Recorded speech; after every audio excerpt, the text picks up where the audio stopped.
Part 1. You will hear a student and an advisor talking about facilities at a college. First, you have some time to look at questions 1 to 5.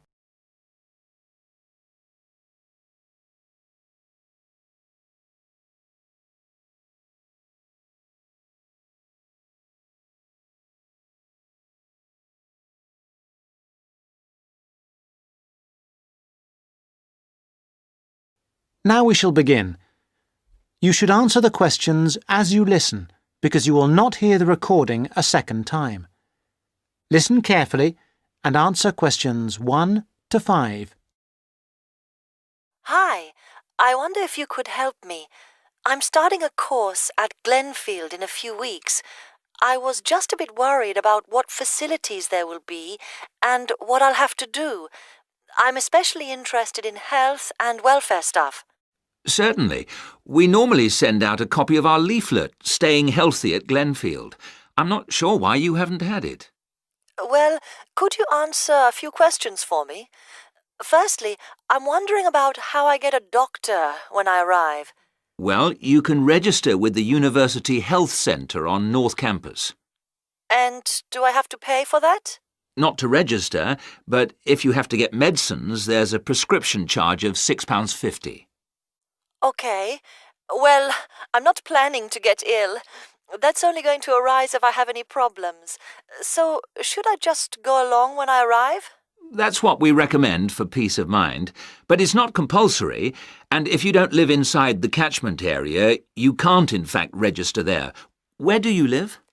Well, at the moment I'm staying at the Backpackers Hostel in Hill Street, but I will be moving from there shortly, somewhere nearer. Well, there's a map at the centre which shows you the area that the university practice can accept people from. It's what we call the yellow zone. If you live outside that area, you have to find another medical centre to register with. It sounds like I'll only qualify after I move. I think you might be right. Then, in addition to the health centre, there's a free counselling service for all students situated on the North Campus. You don't have to register. They also have drop-in sessions. I say it's free, but that's only for up to 8 sessions. Beyond that, they normally refer people elsewhere. Sounds serious. Well, it's not just for big problems. People go there for advice on housing, workload, whatever, really. They can even arrange financial help. Is it confidential? Absolutely. Then again, a lot of students prefer to phone the Nightline service, which is run from an office on the central campus. They don't really encourage people to drop in. I see. So it's basically a free phone line. The number, if you want to make a note, is 0900 762 5913. I'll say it again. 0900 762 5913. Fine. Well, I hope I won't need any of these. What I will want is access to some gym facilities. Right. Well, you'll find those on the South Campus in the Sports Centre. It's great, but it's not free. You have to present your student card and pay a fee of £22 to get a pass. But that will last you for the whole year.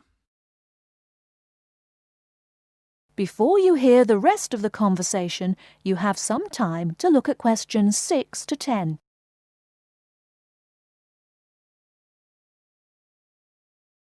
Now listen and answer questions 6 to 10.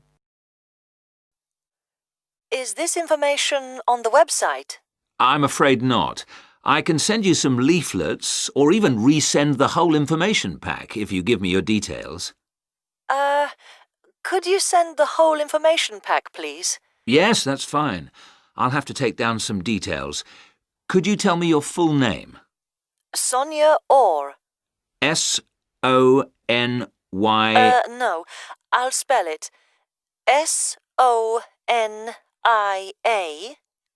Then Awer is O-R-R. Or. OK. And you said you were on Hills Road? Yes, but don't send it there as I'm about to move. I'll give you my new address, which is 22 Winter Gardens. That's Glenfield. And the postcode? Oh, yeah. That's GF23 9BQ. Fine. Now, we're doing a bit of data collection about who uses our services at the moment. Can I just ask a few more questions? Yes, that's fine. OK. If you're an international student, what country are you from? I'm from Switzerland. And how old are you? I'm 24. And finally, which course are you enrolled on? Right. Well, that's a bit complicated, since I'm hoping to switch to economics and history. But at the moment... I'm down to do economics and sociology. It's a joint degree. OK, I'll put that. Great. Well, I'll pop the information pack in the post, and you should get it soon. That is the end of part 1. You now have half a minute to check your answers.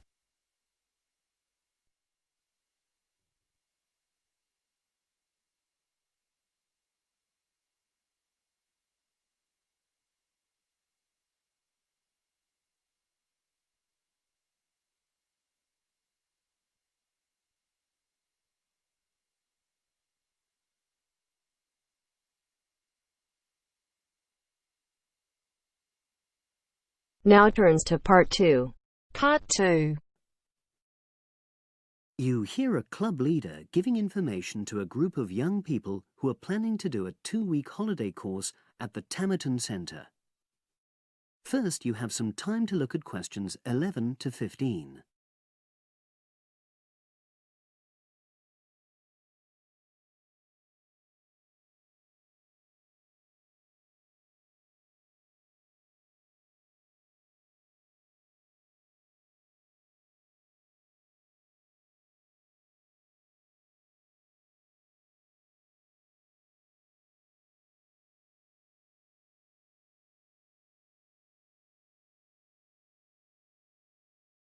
Now listen and answer questions 11 to 15. Hello, everyone. I've been asked to talk to you this afternoon about next month's trip to Tamerton Study Center for the 2-week course. Now, some of the things I'm going to say you may have already heard or read about, but I think it's important to emphasize a few key points. First of all, it's worth reminding you why Tamerton was set up in the first place, in the late 1960s. That was really before all the concern with preserving the environment, which everyone talks about these days.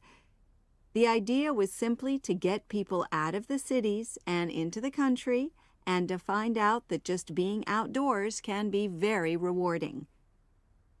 This is not going to be a holiday in the usual sense.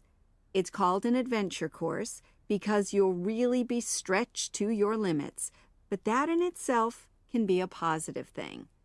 The group I took last year, for example, said that although they actually felt pretty weak and exhausted all the time, it really made them learn a lot about themselves and increased their confidence. And in the end, that's the most important thing. Now, all of you knew about policies at Tamerton before you signed up for it, so you know that in many ways it's quite old-fashioned. You don't have a lot of choice in what you do. But something which I think makes the place so special is that you get to try so many different things every day. For instance, one day you'll do climbing, and the next you'll be surveying rock pools. It's not intended that you become an expert in any of them. It's more like a taster, which you can follow up if you want. And there isn't a lot of free time. Organized activities and talks, etc., go on until 9 p.m., and lights go out at 11 p.m. There are table tennis tables with all the equipment and board games, though I have to say the pieces often go missing, so it's a good idea to take your own. There's a DVD player with a good selection of films suitable for this age group, so don't take yours. Bedtime at 11 p.m. is strictly enforced, and there's a good reason for this. You're all under 18, and we organizers need to know that all group members are accounted for in the house as we close for the night. And of course, you'll be so exhausted anyway that you'll be too sleepy to want to cause any trouble. Now you have some time to look at questions 16 to 20.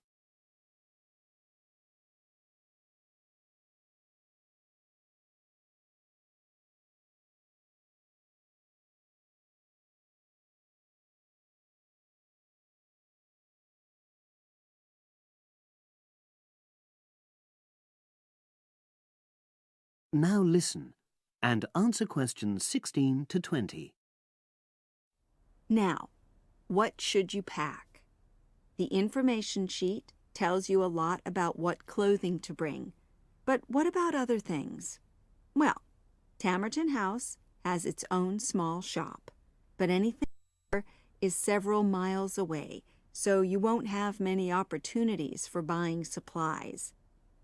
So in this last part of my talk, I'm going to explain what objects you should take with you to the center, what you can take if you want, and also, very importantly, what you cannot take. Several of you came up to me before this talk and asked whether you can take things like kettles or hair dryers. The answer is there are plenty of these electrical appliances available in the center, and they are of the proper voltage and are checked regularly.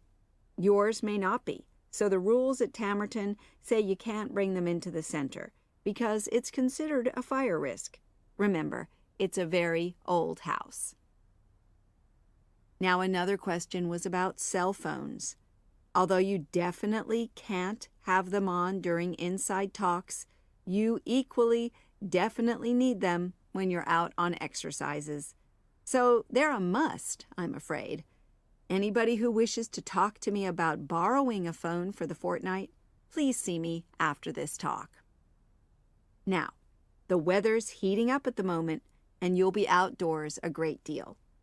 If you wear proper clothing, especially a hat, sun cream is optional.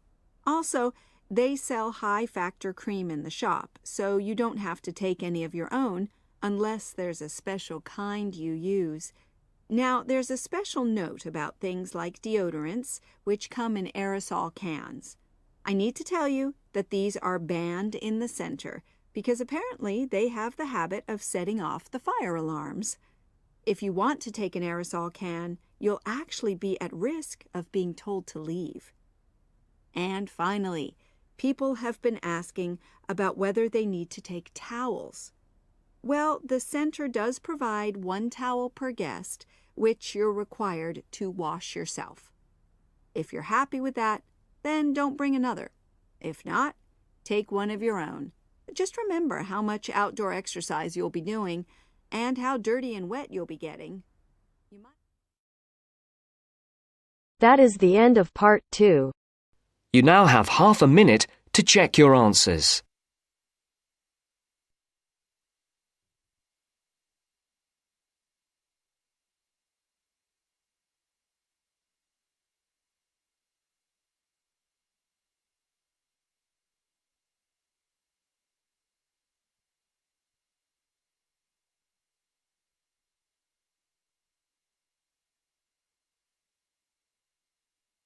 Now turns to part 3.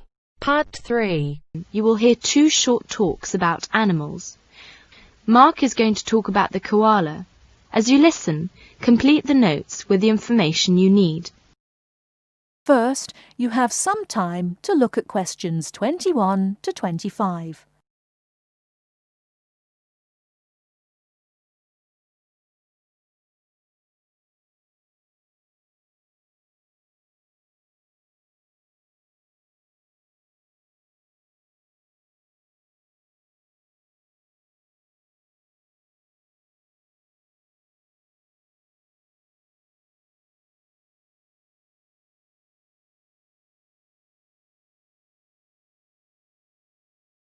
Now, listen carefully and answer questions 21 to 25. Good afternoon. Today we'll have 2 students, Mark and Philip, to talk about animals. Mark will be the first. Mark, please get straight down to business. Right. As you know, Australia has many unique species of animals due to its long geographical isolation, such as kangaroos, wallabies, koalas, wombats, dingoes, possums, platypuses, spiny anteteras, and so on. Today I'm going to talk about koalas. The koala is a sluggish, tailless, furry, arboreal marsupial. Koalas are different from state to state in colour and build, probably because of differences in climate and diet. In Queensland, for example, koalas typically have a red dish or tawny colour. In New South Wales, koalas are greyish with ash-like flecking. In Victoria, they tend to be heavily built, with a shaggy coat of a brownish colour. Koalas tend to be solitary creatures. They come together to mate in spring and early summer. At mating time, the males are noisy and quarrelsome. Before you hear the rest of the talk, you have some time to look at questions 26 to 30.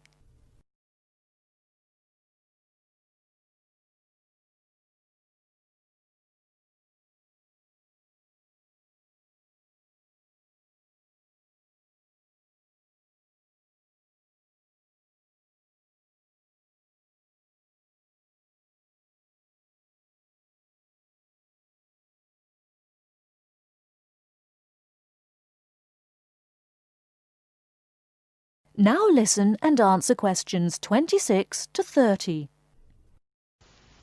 Baby koalas are born approximately 35 days after conception. Although furless and weighing only half of a gram, the baby koala climbs into the mother's pouch unaided. 6 months later, it leaves the pouch. By now, the baby koala is fully furred, and the mother carries it on her back or cuddles it to her chest for another 6 months. Normally, koalas have single babies, and twins are rare.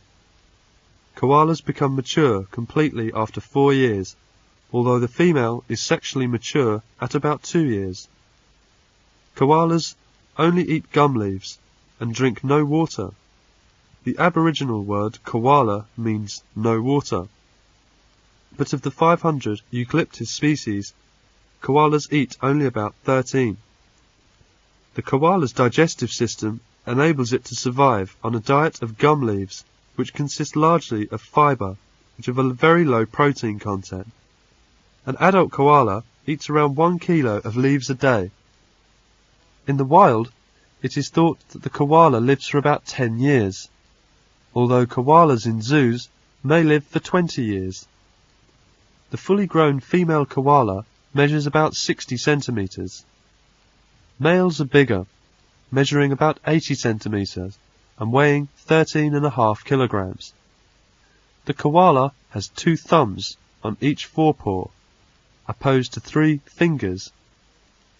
In climbing, it grips mainly with these, and uses its rear paws for a toe hold in a swift jumping action. It seems that koala may not always have looked as they do today.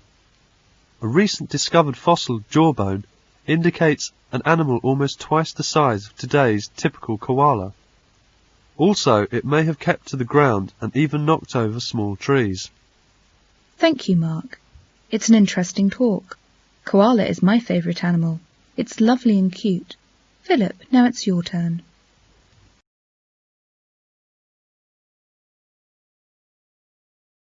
That is the end of part 3. You now have half a minute to check your answers.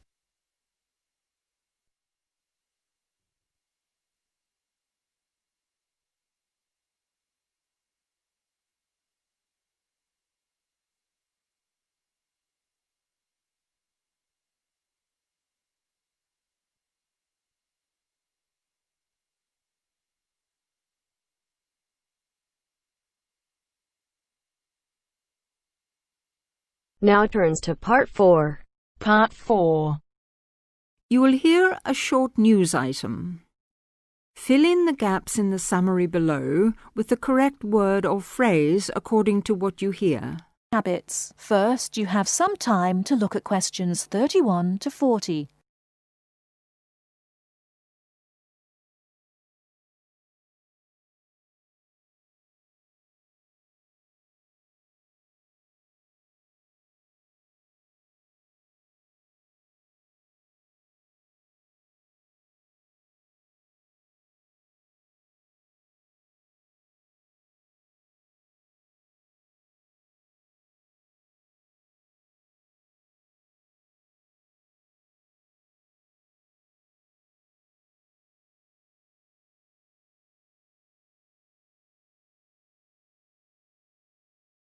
Now listen carefully and answer questions 31 to 40.